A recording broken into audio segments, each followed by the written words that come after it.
Okay. Well, I thought I'd let y'all know how things turned out. He got out of the hospital on Friday, but we didn't hear anything all weekend. They gave him a number to call. He didn't. He didn't hear anything, so I called Monday. They never returned this call. So uh, we went to see Dr. Carney,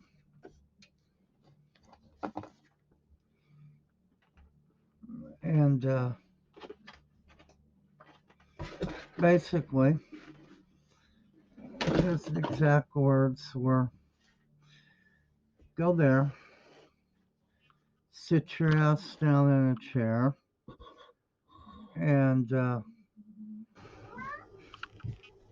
don't get up until there's a treatment plan, until they agree on a date to restore the chemotherapy, the immunotherapy, stuff like that." Perfect.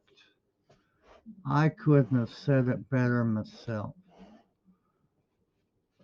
That's exactly what we did. And, you know, he'll begin it again. He'll resume it at the end of next week. That's the good news. The bad news is back in 2012, his white count was exorbitantly high, and I got busy getting him into MD Anderson because it turned out he had chronic myelogenous leukemia. Uh, Unfortunately, we're having to choose between the lesser of the two evils. The immune booster, Udenica, has effectively put him back into chronic myelogenous leukemia. His white count is somewhere around 90,000. But that's what that takes to combat small cell carcinoma. I know for a fact that there's no cure. I'm not trying to cure it. I'm trying to buy him 2 or 3 years. That's all the hell I'm trying to do because that's all that's physically possible. I'm relying on the Trinity and I'm relying on the best medical technology to get him 2 or 3 years.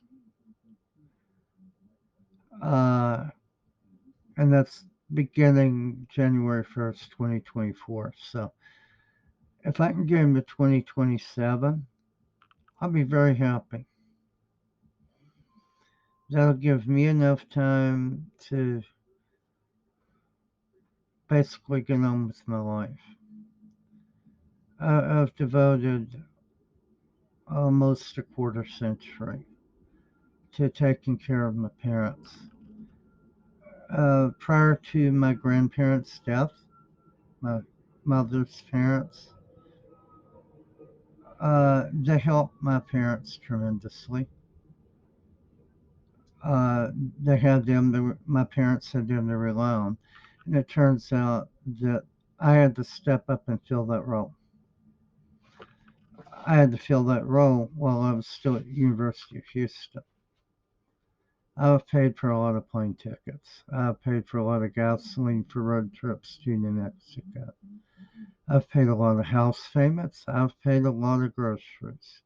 I've paid for, hell, my car and her car. She wanted a new car. My father wouldn't buy it for her. I bought it. I've spent much of the past quarter century taking care of my parents financially and medically. So I'm having to actually establish a life, an independent life,